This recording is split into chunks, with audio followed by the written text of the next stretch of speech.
भगवान श्री रामकृष्ण की आरती श्री रामकृष्ण के संबंध में हम लोग जीवन चरित्र पढ़ते हैं। जीवन चरित्र में घटना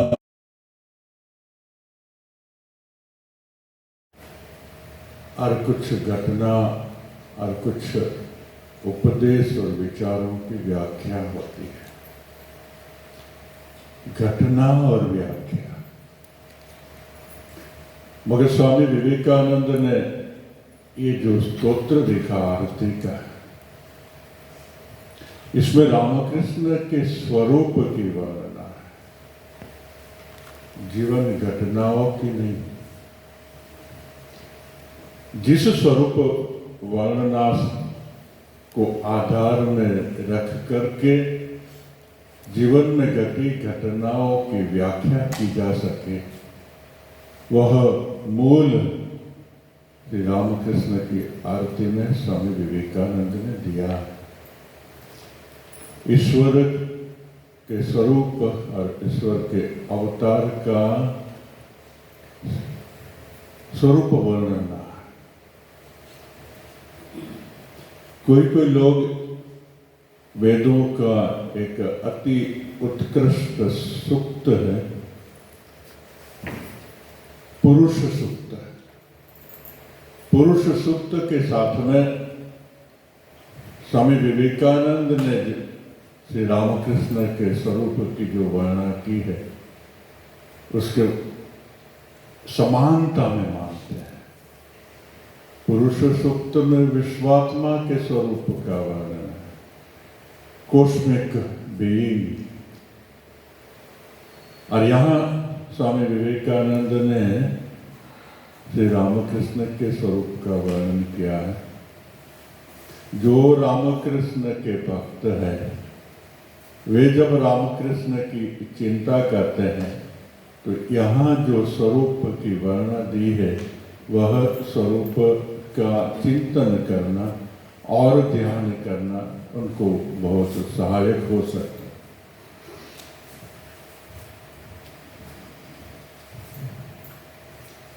क्योंकि पतंजल योग सूत्र में ईश्वर के संबंध में जो बात की है, उसमें उस ईश्वर का एक वाचक शब्द दिया है, तस्य वाचक प्रणव। उस ईश्वर को पाने के लिए, उससे संबंध बनाने के लिए ये प्रणव ओंकार का जप करने की सलाह दी है। तद जपस तद अर्थ भावना, मात्र जप नहीं, तद जपस माने उस ओमकार का जप, तद अर्थ भावना, उस ओंकार का अर्थ क्या, इसको समझ के जब हम लोगों को रामकृष्ण का मंत्र मिला है, उस रामकृष्ण के मंत्र का जप, तद अर्थ भावना, रामकृष्ण के मंत्र का अर्थ क्या होगा, स्वरूप ही तो अर्थ है। रामकृष्ण का ये स्वरूप में से कोई भी एक भाव जब मन में आए और उस भाव के साथ में भाव न आए तो भी रामकृष्ण का जप अथवा अपने जो भी इष्ट का जप करते हैं, इसमें एक तो मात्र जप है। आप अपने इष्ट का स्मरण नहीं कर सकते हैं। कभी कभी किसी के द्वारा ऐसा होता है, आप भूल जाते हैं। जप चलता रहता है। जप एक शक्ति है। कॉन्स्टेंट रिपीटेशन से जो सिद्ध परंपरा में मंत्र आ रहा है, उसके कॉन्स्टेंट रिपीटेशन से वो रिपीटेशन का एक वाइब्रेशन हमारे पूरे बीइंग में हो जाता है और उसका इफेक्ट पूरे शरीर में पड़ता है। सो जप इज एन एनर्जी, जप एक शक्ति है। मगर शक्ति वह संपूर्ण नहीं है। शक्ति के साथ में जब प्रेम मिले तब सोने में सुहागा जैसा हो जाता है। ईश्वर के स्वरूप का स्मरण के साथ में ईश्वर से प्रेम भी हो तो ये उच्च प्रकार का जप हो गया। जप तो आरंभ में, क्योंकि जप में शब्द है, मगर जब प्रेम का विकास होने लगता है तो जप भी छूट जाते हैं, क्योंकि वो प्रेम में इतनी मस्ती, इतनी मग्नता अपने इष्ट के साथ में होती है, अथवा इष्ट के साथ में इतनी प्रेममय युक्तता होती है कि शब्द भी बाधा बन जाता है, शब्द छूट जाता है। और मैं और मेरा इष्ट, वो दोनों का आंतरिक रूप से हृदय से एकात्मता होती है, जहां न कोई अहंकार होता है, न कोई सांसारिक वासना होती है, न तृष्णा होती, न इच्छा होती, मात्र प्रेम होता है। ये मात्र प्रेम ही परम प्रेम है, पराभक्ति। और पराभक्ति में कुछ सांसारिक वासनाएं, इच्छाएं जुड़ी रहती है, इसलिए वहां यूनिटी नहीं होती, यूनिफिकेशन नहीं होता। इष्ट के साथ में एकता में वासना, इच्छा बाधा बन जाती। इसलिए रामकृष्ण हम लोगों को सिखाते हैं अहेतु की भक्ति, जिसमें सांसारिक कोई वासना न हो, ईश्वर पाने की एकमात्र वासना हो, भक्ति पाने की एकमात्र वासना हो।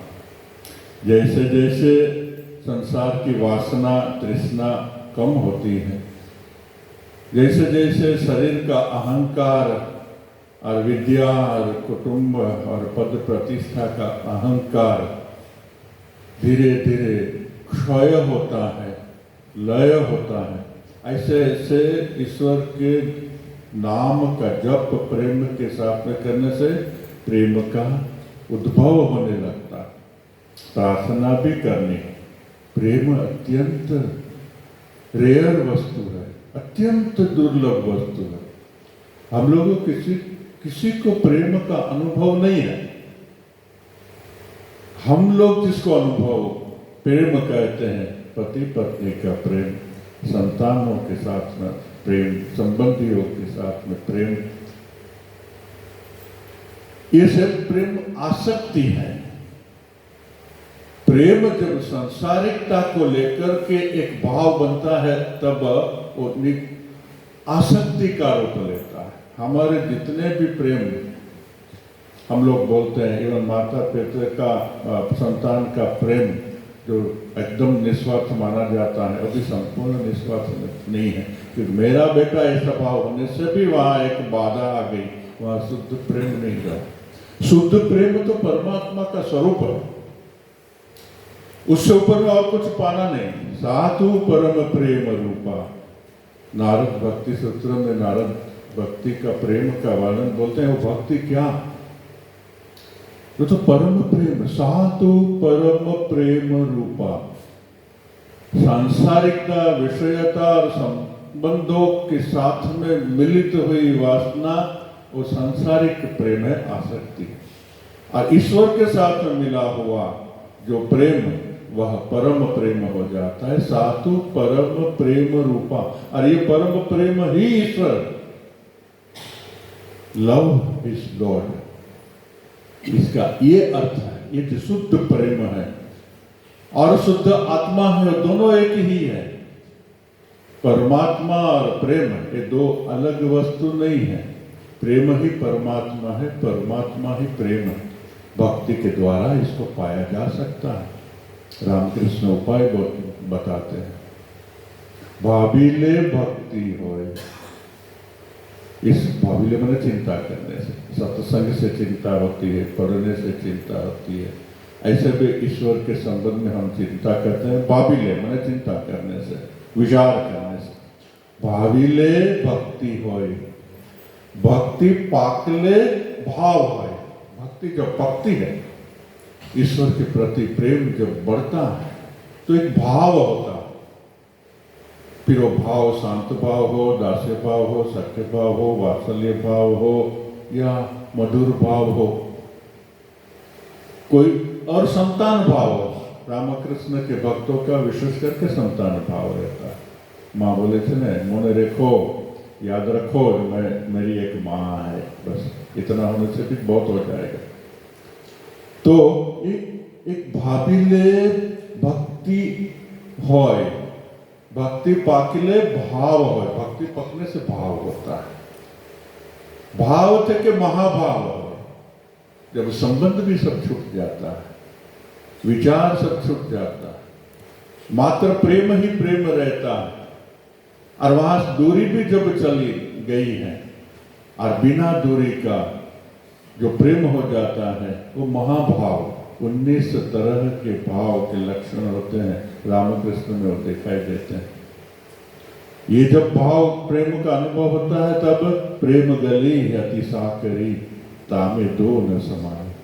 ये प्रेम की गली अति साकरी है, मैं और ओ दो नहीं रहते, मगर मैं से आरंभ होता है और धीरे धीरे में विलय होता है। जो विलय की प्रक्रिया से रामकृष्ण ने हम लोग को सिखाई है, नाहम नाहम नाम, तू ही तू ही तू ही, ये शब्द बोले और हम लोग अपने आप में भावना करें जैसे मैं विलय हो जा रहा हूँ, विलय हो जा रहे हैं, तो उनका फिर भाव अंदर से निकल पड़ेगा। मैं मिटा, मैं गया और वह आया, जहां तक मैं हूं वो नहीं रहता। तो ये परम प्रेम महाभाव में मैं भी नहीं रहता। भाव की उत्तुंगता, भाव सागर, भाव सागर, आज हम जो चर्चा कर रहे हैं, स्वामी विवेकानंद ने जितने भी रामकृष्ण का स्वरूप का वर्णन किया है, आप लोग एक मार्क करेंगे, कहीं चमत्कार की बात नहीं की। जब लोग अपने इष्ट की, अपने भगवान की चर्चा करते हैं तो चमत्कार तो मिरेकल्स को हाईलाइट ज्यादा करते हैं और समझते हैं कि मिरेकल्स जिसके अंदर में प्रकट नहीं हो तो वो तो आध्यात्मिक कैसा हो, भगवान कैसा। अरे सब पूरा जगत को बनाया और तुमको बनाया, तुम जीवंत है, यही तो मिरेकल है। इससे बड़ा मिरेकल क्या हो सकता है।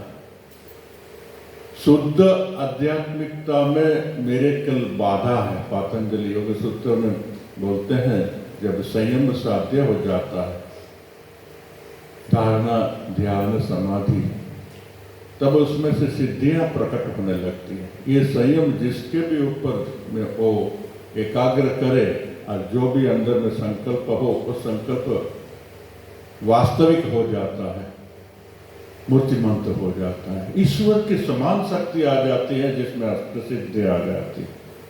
मगर पातंजलि योग सूत्र में पातंजल मुनि बोलते हैं,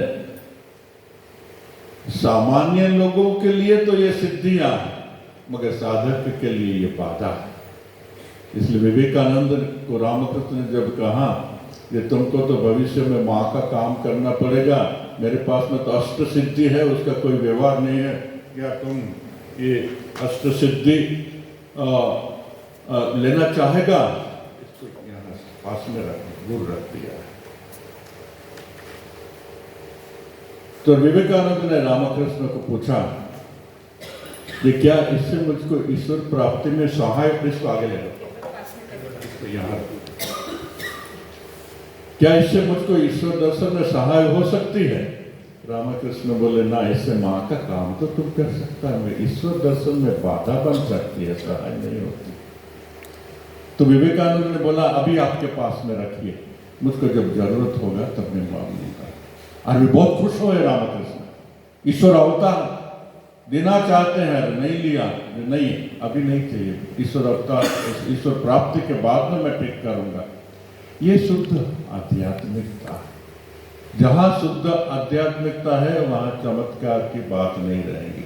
और उस शुद्ध आध्यात्मिकता के पास में जो साधक लोग आकर्षित होकर के आएंगे वो सामान्य साधक नहीं है, वे साधक भी उच्च कक्षा के साधक है, जो मिरेकल्स को और पावर को देख करके नहीं आए हैं, मगर चैतन्य शुद्ध ईश्वर तत्व शुद्ध प्रेम को देख के आए। क्योंकि जितना भी मिरेकल है, जितना भी पावर है, अल्टीमेट वेदांत का दृष्टि देखा तो निंद्रा है, भ्रांति है, माया है। नींद में अगर हमको शक्ति मिल भी जाए और मेरे अंदर में 100 हाथी का बल आ जाए और मैं ऐसा करूं तो पूरा पहाड़ को उठा ले सकूं और ऐसी विविध शक्ति आ जाए, मेरी जब नींद पर टूटी, उस सिद्धियों का, उस शक्तियों का क्या मूल्य है? मगर उस सिद्धियों और शक्ति को पकड़ करके मैं नींद में ही बना रहूं और इसी शक्ति में जो है जो नींद में बना रह सकूं, कि हमारे में शक्ति है जो हम लोग बन सके, नींद में रह सके, माया के बंधन में रह सके, तो उसमें ही रहेगा नींद में। नींद खुलेगी, ये सब भ्रांति, सब मिथ्या हो जाता है। रामकृष्ण ये शुद्ध आध्यात्मिक और जितने भी उच्च कक्षा के गुरु है यही सिखाते। भगवान बुद्ध ने अपने एक नियमावली लिखी है साधुओं के लिए, विनय पिटक उसका नाम है। उसमें साधुओं की पनिशमेंट के लिए 3 बातें उन्होंने लिखी। एक बात, जो संघ के विरुद्ध में काम करेगा और सदा संघ की निंदा करेगा, बुद्ध बोलते हैं उसको संघ से निकाल दो। दूसरा, जिसका चारित्र पतन हो और जिसके कारण से पूरा संघ का बदनामी हो, उस आदमी को, उस साधु को निकाल दो संघ से। तीसरा विचित्र, न तो निंदा है वहां, न संघ के अगेंस्ट में है, हो तो संघ के लाभ में भी हो सकता है। वे बोलते हैं जो चमत्कार दिखाए उसको संघ से बाहर कर दो। मिरेकल्स जो दिखाने को जाए, मिरेकल से होता है क्या? नाम होता है, जस होता है, अहंकार पफडप होता है, और जो अहंकार जिसका पफडप होता है वो एक न एक डूबेगा और नष्ट हो जाएगा, जो सब खत्म हो जाएगा। तो यहाँ रामकृष्ण की जो वर्णना की है स्वामी विवेकानंद ने, ये शुद्ध ईश्वर के स्वरूप की वर्णना की है। भास्वर भाव सागर, बहुत ही गहन अर्थ है इसमें। भास्वर शब्द लेकर के जब आप ध्यान करो, भास्वर प्रकाश, प्रकाश का अर्थ ज्ञान भी हो सकता है। ईश्वर ज्ञान स्वरूप है, मैं भी ज्ञान स्वरूप हूं, आप सब पे ज्ञान स्वरूप। ईश्वर प्रकाश स्वरूप है, जिसके प्रकाश से जगत प्रकाशित होता है, और जिस आत्मा मेरे अंदर में है उससे जगत प्रकाशित होता है, जानता हूं ये प्रकाशित होता है। ये प्रकाश मेरे अंदर में है, ये ज्ञान मेरे अंदर में है। भास्वर भाव सागर, भावों के सागर, अद्भुत है। रामकृष्ण ने जितने भावों की साधना की और प्रत्येक भाव में जितनी उन्होंने पूर्णता प्राप्त की, ये जगत के इतिहास में किसी के जीवन में देखने को नहीं मिलता है। क्योंकि एक भाव की साधना करने में भी जन्मों लग जाते हैं, तब उस भाव में परिपूर्ण सिद्धता उनकी आती है। और एक भाव में पूर्णता प्राप्त होने के बाद में वह इतना कृतकृत्य हो जाता है, इतना अपने आप में तृप्त हो जाता है कि और कोई साधना करने की उनकी इच्छा ही नहीं रहती। मगर श्री रामकृष्ण के जीवन में कॉस्मिक माइंड या ईश्वरीय मन कुछ और ही लीला करना चाहते थे। एक ऐसा भी उदाहरण जगत के सामने रखना चाहते थे जिसमें ये सब साधना होकर के निष्कर्ष निकले, जतो मत ततो पथ। रामकृष्ण ने सब जान के बोला, ईश्वर की इति कोरा जाए ना, ईश्वर की इति, इतने ही ईश्वर है ऐसा नहीं बोल सकते। इसलिए जिस संघ में, जिस भावधारा में ईश्वर की इति नहीं की जा सकती, ये मूल में हो, वहां संकुचित सांप्रदायिकता नहीं आती, वहां वैश्विकता आती। और ये युग आ गया था, एक ऐसे युग अवतार की जरूरत थी जहां हम लोगों को सब संकुचितता से बाहर करके एक वैश्विक धर्म, एक वैश्विक विचारधारा दे। ये वैश्विक विचारधारा नहीं विवेकानंद ने पूरे जगत के अंदर में प्रचार किया। भास्वर भाव सागर चीर उन्मद प्रेम पाथार। अभी रामकृष्ण ने ये सब की साधना की। अच्छा मान लिया ये करके उन्होंने आदर्श दिखा दिया, मगर और भी क्या कोई गहरा अर्थ उसमें हो सकता? क्योंकि ईश्वर की एक एक क्रिया के मल्टी डायमेंशन होता है, जो सब डायमेंशन समझने की और देखने की हमारी क्षमता नहीं होती है। मगर हम जितने जितने उनके पास में जाए, अपने आप को विलय करते जाए, वो डायमेंशन हमारे अंदर में खुलने लगता। श्री रामकृष्ण कॉस्मिक माइंड, चिदघन काय मनुष्य शरीर में आया और एक एक भाव को लेकर के साधना कर। अब एक एक भाव माने क्या? उनके हृदय का, इनके विचारों का एक महातरंग वैश्विक माइंड में, कॉस्मिक माइंड में ये एक भाव लेकर के कॉस्मिक माइंड एक तरंग उत्पन्न करता। ईश्वर के प्रेम का कोई भी स्वरूप, ईश्वर के ज्ञान का कोई भी उपाय, वो तरंग, वो भाव। अभी तो हम लोग सब जानते हैं, कोई भी विचार सामान्य मनुष्य भी करने पर ये जगत में सदा के लिए रह जाता है, और कभी चाहे तो उसके साथ में संपर्क में भी आ सकते हैं। जैसे योगी लोग जिनके पास में शक्ति है तो पुरानी घटनाओं को बता दे सकते हैं, पुरानी बात बता दे सकते हैं आपको, आपकी जीवन की, पूर्व जीवन की घटना और बातचीत और भावनाएं जितना जितना आपके अंदर में हुआ था, वो आपको रिग्रेसिव हिप्नोटिज्म करके आपके अंदर से सबको जागृत कर दिया जा सकता है। एक भी घटना, एक भी शब्द, एक भी भाव ये जगत से नष्ट नहीं होता। और हमारे तो भाव क्या है? सामान्य टिमटिमाते दिए की जो लौ निकलती है, जो प्रकाश निकलता है, इतना ही प्रकाश है हमारा। हमारी भावनाएं, हमारे विचार की तो इतनी ही शक्ति। मगर जब कॉस्मिक माइंड ये साधना करते हैं, जो महाभाव, भास्वर भाव सागर, इस भावों के जो सागर जिसकी सीमा आंकना मुश्किल है, ऐसा एक जब तरंग निकलता है, वह तरंग तो जगत में रह जाता है। उस तरंग के साथ में, उस तरंग के अनुरूप जो साधना करे, उस तरंग से मदद मिल सकती है और उसका भाव बहुत इजीली विकसित हो सकता है। ये विभिन्न साधनाओं की धाराओं को जीवंत करना श्री रामकृष्ण कॉस्मिक माइंड के द्वारा, ईश्वर का द्वारा, यही स्थापकाय च धर्मस्य, यही धर्म की स्थापना। और धर्म की क्या स्थापना? संप्रदाय की तो स्थापना की नहीं रामकृष्ण। रामकृष्ण में जो है अद्भुत वस्तु, शुद्ध आध्यात्मिकता की, धर्म की स्थापना की। और मात्र कोई एक धर्म, हिंदू धर्म ही नहीं, समस्त धर्मों की साधना को करके समस्त धर्मों का एक महातरंग उत्पन्न पुनर्जीवित कर दिया। प्रत्येक धर्म को रामकृष्ण ने पुनर्जीवन दे दिया अपनी साधना से। इसलिए रामकृष्ण भास्वर भाव सागर, ये सब भाव को भास्वर कर दिया, प्रकाशित कर दिया, एनर्जाइज कर दिया। इसलिए शायद विवेकानंद, शिवानंद महाराज इत्यादि बोलते थे, रामकृष्ण ने विश्व कुंडलिनी को जगा दिया। यही शायद विश्व कुंडलिनी की जगह देना है।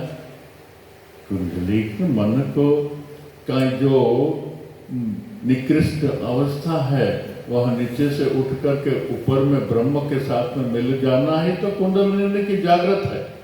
यथा पिंडे तथा ब्रह्मांड, जैसे पिंड में होता है ऐसा ब्रह्मांड में भी होता है। ब्रह्मांड की भी कुंडलिनी जागृत हो सकती है, और उसके लिए तो चिदघन काय, उस परमेश्वर को आना पड़ेगा। ये पृथ्वी के ऊपर क्या काम करेगा? खंडन भव बंधन, कुंडलिनी को जगा देगा, ब्रह्मरंध्र में शिव से उनको मिलवा देगा। यही तो खंडन भव बंधन है। खंडन भव बंधन और क्या है? जीव को शिव से मिला देना, भ्रांत जीवत्व को शिव के लय में लय कर देना और जान जाना थे तो मैं ही हूं शिव, शिवोहम शिवोहम शिवोहम। ये तो रामकृष्ण और शास्त्र और वेदांत हमको सिखाते हैं। तो रामकृष्ण विश्व की कुंडलिनी जागृत कर दी। जो इस कुंडलिनी जागृति की शक्ति के साथ में अपने को ज्वाइन करेंगे रामकृष्ण के साथ में, उनकी भी कुंडलिनी जागृत होने लगेगी। ऐसे जरूरत नहीं कि आपको मालूम पड़े कुंडलिनी जागृत की और मालूम पड़े और इसकी विविध वर्णना, तो ठीक है लोग करते हैं, उसके फंदे में नहीं फंसना। सब फंदा होता है। मैं ईटानगर में था, मेरे पास में एक संस्था आई जो कुंडलिनी जागृति कराती थी। उसके साथ में कुछ विदेशी भी थे, नाम बोलना उचित नहीं। सब सिखाया। मुझे बोला स्वामी जी आप भी आए ना, चलो ये क्या करता है, खेला खेला तो देखने को जाए। यहाँ हाथ रखा, वहाँ हाथ रखा, वहाँ हाथ रखा, वहाँ हाथ रखा, क्या क्या कुछ करा। फिर अब ऐसे ऐसे करिए, फिर आपके हाथ में ठंडा लगता है, अब ऐसे ऐसे करिए। ऐसे किसी किसी को हाथ में ठंडा लग सकता है, एक पूरा शरीर तो वाइब्रेशन हाँ लगता है, बस आपको भगवत प्राप्ति हो गई, कुंडलिनी जागृत हो गई आपकी। चीटिंग करने की भी कोई एक सीमा होती है और लोग मान लेते हैं कि हमारी कुंडलिनी जागृत हो गई। यही व्यक्ति हैदराबाद में प्रोग्राम कर रहे थी और मैं उनको YouTube में देखा, आप भी देख सकते हैं। यही प्रश्न पूछा, आपको क्या ऐसा हो? हाँ हो रहा। वाह वाह, हैदराबाद के लोग तो बहुत उच्च साधक है, सबकी कुंडलिनी जागृत हो गई। अरे सबकी कुंडलिनी, एक व्यक्ति की कुंडलिनी जागृत हो गई होती तो महापरिवर्तन, आमूल क्रांति। फिर वो तो सामान्य व्यक्ति नहीं लोग होगा, तो ईश्वर तुल्य हो जाएगा। अरे तो सब लोग घर में जाकर के हस्बैंड वाइफ झगड़ा करने लगेगा, वो बिजनेस में लग जाएगा, वो चीटिंग में लग जाएगा, कुंडलिनी तो सब भूल जाएंगे। ऐसा चीटिंग के फंदा में नहीं जाना। शुद्ध अगर आपको कुछ चाहिए तो रामकृष्ण के पास में आए। रामकृष्ण इसलिए ही आए कि जगत को कुछ शुद्ध देखने, पासर भाव सागर चिरोन्मद प्रेम पथार चिरोन्मद। अभी उन्मत्त शब्द का अर्थ तो हम लोग उन्मत्त लेते हैं, इसको उन्मनी भी ले सकता है, जिसका मन सदा चढ़ा रहता है, यही उसमें से अर्थ लेना है। ऐसे तो उन्मत्त का अर्थ पगला। बहुत साल पहले मैं गया था कमारपुकुर में, तो रामकृष्ण को जहाँ ऐसे भाव हुआ था और उन्मत्तता हुई थी। मत्तो भवति, नारद भक्ति सूत्र में जिसको ऐसा प्रेम की उत्पत्ति होती है वो मत्त हो जाता है। तो यहाँ एखाने ठाकुर पागला हो क्या किस, वो तो मिशन से नहीं जरूर लिखा है। तो मैं आकर के वहाँ के सेक्रेटरी को बता रहे वहाँ ऐसा क्या लिखा है। जो लोग जानते नहीं है श्री रामकृष्ण को, उसका इंग्लिश ट्रांसलेशन भी था, और यहाँ आएंगे और यहाँ ऐसा पढ़ेंगे यहाँ रामकृष्ण पागल हुए थे, तो ये क्या समझेंगे? ये तो उल्टा समझेंगे। इस भाषा ठीक करो। यहाँ रामकृष्ण ईश्वर प्रेम में उन्मत्त हुए थे, ये रियलिटी है। तो रामकृष्ण को सब समय प्रेम की उन्मत्तता, ज्ञान की उन्मत्तता, उन्मत्तता माने उनके साथ में सदा लगे रहना। रामकृष्ण कभी ईश्वर चिंतन छाड़ा नहीं है, न ज्ञान चिंतन के सिवा नहीं है, क्योंकि उनको यही आदेश कॉस्मिक माइंड को, कॉस्मिक माइंड से आदेश दिया गया था, भावमुखे था। भावमुख में थाना था रहना माने क्या? भावमुख में रहो। भाव माया के राज्य में, शक्ति के राज्य में होता है।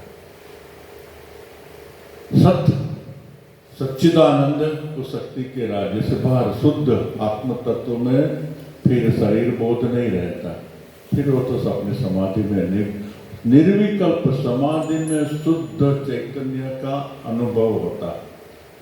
और उस अनुभव का इतना आनंद है, और मैं सबका मैं इतना उसके अंदर में लय हो जाता है, विलय हो जाता है, फिर बाहर आने की उनकी इच्छा नहीं रहती।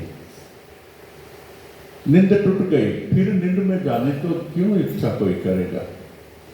मगर रामकृष्ण के जीवन में जो घटना घटी थी, और जिस घटना के लिए ये पूरा महामाया लीला कर रही थी रामकृष्ण के द्वारा, बोले ये तो सब चला जाएगा। समाधि में लीन निर्विकल्प समाधि में 6 महीना रहे थे, उन तो कोई तो 6 महीना रह भी नहीं सकते, 7 दिन में तो शरीर छूट जाएगा। तब बोले कॉस्मिक माइंड ने एक फॉर्म लेकर, ईश्वर ने, विश्वात्मा ने एक फॉर्म लेकर बोला भाव मुखे था, भाव मुख में रहो। भाव मुख में रहा मैंने उन्मत्त ईश्वर की चेतना सदा पीछे जागी रहे। दरवाजा के बीच में जब रहता है तो पीछे देखे तो घर के अंदर में जो भी है वो देख सकता है, और बाहर में भी देख सकता है। रामकृष्ण ब्रह्म और माया का ये जगत के बीच में खड़े रहे करके ब्रह्म की बातें माया का जगत को बता रहे। ये भाव मुखे था, भास्वर भाव सागर है। ये भाव सागर का भास्वर माने समुद्र है, सागर। रामकृष्ण की सब बात तो श्री रामकृष्ण का एक एक बात में जब हम गहराई में जाएंगे, विवेकानंद ने अपने हृदय में श्री रामकृष्ण का जैसा अनुभव किया और शब्द रूप में हमारे सामने रखे, उस शब्द की चिंता करते करते जिस भाव को और जिस स्वरूप को स्वामी विवेकानंद ने अनुभव किया था, हम भी उस अनुभव के पास जा सकते हैं। कवि की कल्पना, कवि ने जो सौंदर्य देखा जगत में, हम लोग उस दृष्टि से सौंदर्य को नहीं देख सकते हैं। उसके लिए कवि की आंख चाहिए। तो कवि की उस कविता सुनते सुनते हम उस सौंदर्य को समझते हैं और उस सौंदर्य का अनुभव कर सकते हैं। यहाँ नदी नर्मदा इतनी शांत चली जा रही, हमारे मन में कोई भाव और कोई शब्द नहीं आता, मगर एक कवि है जिसका कवि का हृदय है, कवि की बुद्धि नहीं, एक कवि का हृदय है, और वो अपने हृदय से उसका सौंदर्य, उसका प्रवाह, उसकी गंभीरता, और उस गंभीरता से जो जा रहे हैं अपने प्रिय को मिलने के लिए, समुद्र को मिलने के लिए, ऐसे ही मेरे चित्त की धारा भी शांत स्थिर होकर के सदा समुद्र की तरह बहती रहे। मैं उससे मिल भी जाऊं फिर भी न मिलूं, बहती भी रहूं और मिलती भी रहूं, ऐसा भाव कोई एक कवि के हृदय में आ सकता है। उसको शब्दबद्ध करके हमको जब देगा तो हम भी ऐसे ढंग से सोचने का सोच सकते हैं, यहाँ ऐसा तो मेरा चित्त का प्रवाह भी मैं कर सकती हूँ, जो सदा प्रेम रूप से ईश्वर में बहता चले जाए, मगर फिर भी मैं साधक रूप में बना रहूं और मैं अपने प्रियतम से मिलन भी रहूं, सदा मिलन और सदा जीवन चलता रहे, ऐसा भी कोई सोच सकता। खंड भास्वर भाव सागर चीर उन्मद प्रेम पाथार। स्वामी विवेकानंद जो शब्द का यूज करते हैं, वो छोटे शब्द तो यूज नहीं किया जा सकता है। रामकृष्ण के पास में प्रेममय शब्द यूज कर दे सकते हैं, मगर प्रेममय यूज करने से बहुत ही छोटा हो गया। प्रेम रूप करे या प्रेम पाथार करे, दोनों का शब्द अर्थ एक ही निकलेगा। प्रेम रूप और प्रेममय दो शब्द है। रसगुल्ला में जो मिठास है चीनी की, रसगुल्ला रसमय, रसमय जो है उसका रस निकाल भी ले सकते हैं, रसहीन भी कर सकते हैं, रस आवागमन होता है, मय आवागमन होता है। मगर ईश्वर प्रेममय है। चीनी शक्कर साकर, ये जो शक्कर है वो मिष्टिमय है, मिठाई स्वरूप है, मिठास स्वरूप है। चीनी से, शक्कर से मिठास को दूर नहीं कर सकते। मिठास और चीनी एक ही वस्तु। तो ईश्वर प्रेम स्वरूप, प्रेम रूप है, प्रेममय नहीं है। और इसलिए ईश्वर से प्रेम को पृथक नहीं किया जा सकता। और वो प्रेम कैसा? हमारा प्रेम क्या है? वो तो टिमटिमाता दिया है। यहाँ तो प्रेम पाथार, एक समुद्र, प्रेम का समुद्र, समुद्र के बीच में जाओ, कहीं और छोर नहीं दिखाई देता, समुद्र ही समुद्र, पानी ही पानी। न तो वो गहराई माप सकता है, न उसके किनारा देख सकता है। समुद्र से बड़ा उपमा देना मुश्किल है, क्योंकि समुद्र में रस भी है और प्रेम में भी रस है, इसलिए दिया। नहीं तो आकाश के साथ भी तुलना की जाती है। तो रामकृष्ण जो है वो प्रेम के पाथार, मैंने प्रेम के समुद्र है, तो प्यार का सागर है। हम लोग भजन सुनते हैं, बहुत फेमस फिल्म का गान है, बहुत ढंग से ईश्वर को प्रेम का सागर क्या है। तेरी एक बूंद के प्यास है, इस प्यार का सागर है, प्रेम का सागर है, उसकी हमको बूंद भी मिल जाए तो हमारे लिए तो बुद्ध अमृत की एक बूंद भी मिल जाए तो जन्म मरण के चक्कर से छूट जाते हैं। ईश्वर की एक बूंद भी मिल जाए, वो बूंद हमको समुद्र बना देती। हम बूंद है, और समुद्र में जब गिरते हैं तो समुद्र के साथ में घुल जाते हैं। बूंद समाना समुद्र में, मगर उल्टा भी हो सकता है। ईश्वर एक बूंद बन के हमारे अंदर में समा जाए तो ईश्वर और बूंद, क्योंकि वो तो प्रेममय है, वो तो प्रेम पाथार है, प्रेम के सागर हमारे में आ गए तो बूंद भी सागर बन जाती है और हम उनके साथ में एक हो जाते हैं। फिर जब एक हो जाता है तो दो नहीं रहते हैं। तो स्वामी विवेकानंद ने कहा, भास्वर भाव सागर चिर उन्मद भावमुख था, चिर उन्मद, सदा उसके साथ में मेरा मन का लगा रहा है, सदा उस ईश्वर चेतना, आत्म चेतना से सचेत हूं। ये एक बहुत बड़ी साधना है, उन्मनी अवस्था उसको बोलते हैं। और सुमिरन शब्द मध्य युग के संतों ने दिया था। सुमिरन माने प्रेम के प्रवाह के साथ में ईश्वर का स्मरण सदा बना रहे, वो सुमिरन है। वो सुमिरन जिसको आएगा फिर वो सुमिरन छूटता नहीं, स्मरण छूट जा सकता।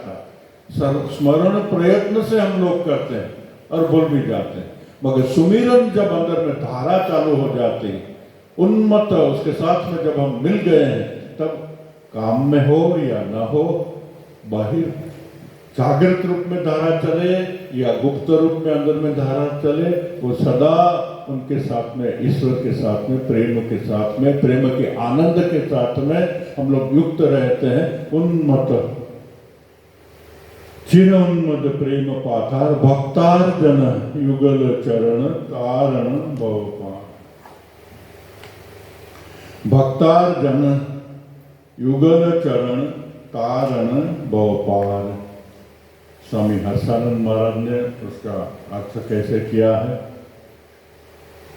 हे ज्योतिर्मय भावों के सागर, सर्वदा देवीय प्रेम के उपनाते हुए प्रेम के समुद्र, भक्तगण तुम्हारे चरण पाकर संसार सागर से तर जाते हैं।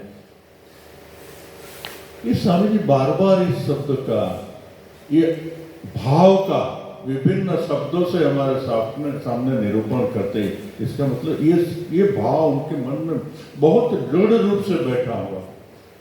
तारण भवपार, ये स्तोत्र का आरंभ हुआ खंडन भव बंधन से, भव के बंधन को जो खंडन कर देता है, ये रामकृष्ण का अवतार का मुख्य कार्य है, बंधन काट देना। सेकंड बार जब सेकंड सूत्र में जाते हैं, मोचन अगदूषण, सब पापों का मोचन कर देते हैं। सब पापों का मोचन होने से तो मुक्त हो जाएंगे। तो यहाँ स्वामी जी बोलते हैं तारण भवत पार, जो भास्वर है, जो भाव के सागर है, जो चिर उन्मद सदा भावमय भावमुख में जो है एक ईश्वर की प्रेम से मत्तताम है, वो प्रेम के सागर, उस ईश्वर को के जो चरण है, भक्तार जन युगल चरण तारण भवपार, उसके चरण को जो लेते हैं, चरण माने खाली पांव को पकड़ लेना इतना ही चरण नहीं, चरण माने उनको समग्र रूप से, ये एक बोलने का नम्र ढंग है।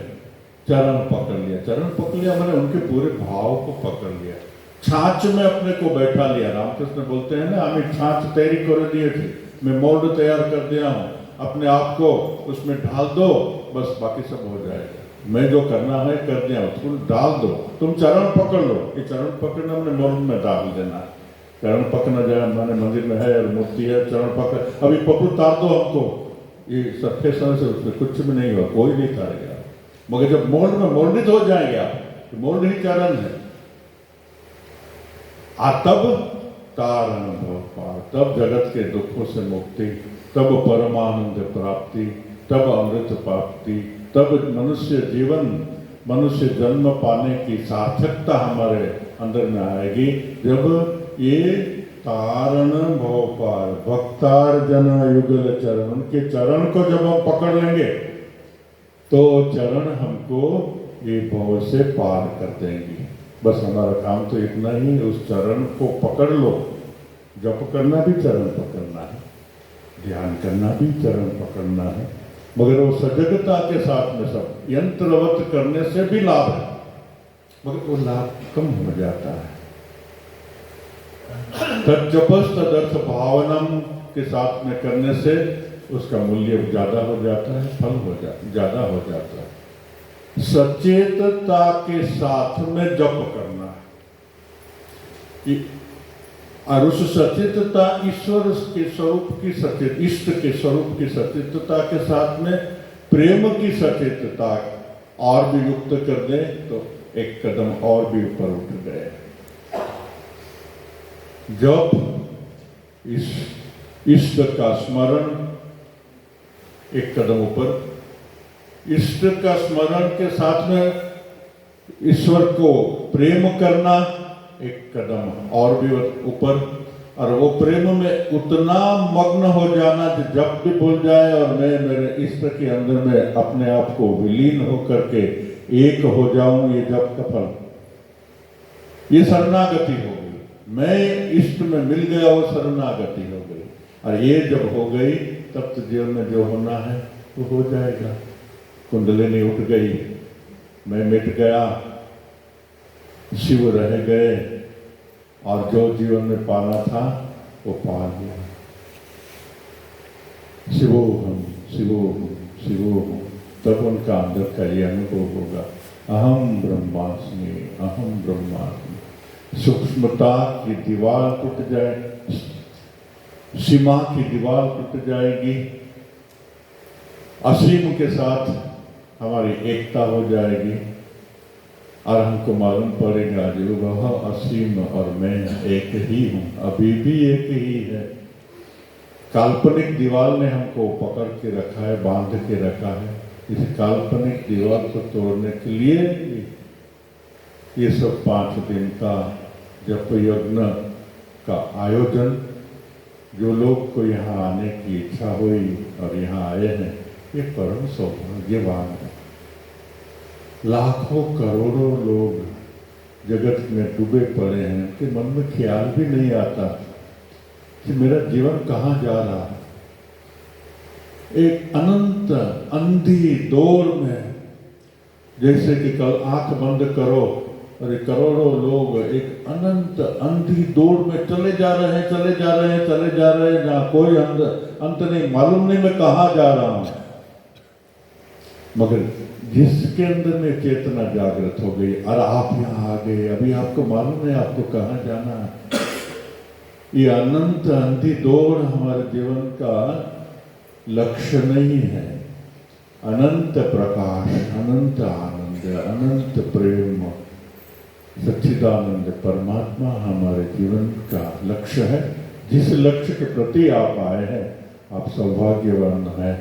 भगवान श्री रामकृष्ण के मैं प्रार्थना करूंगा आपका सौभाग्य उसकी चरम सीमा पे पहुंचे।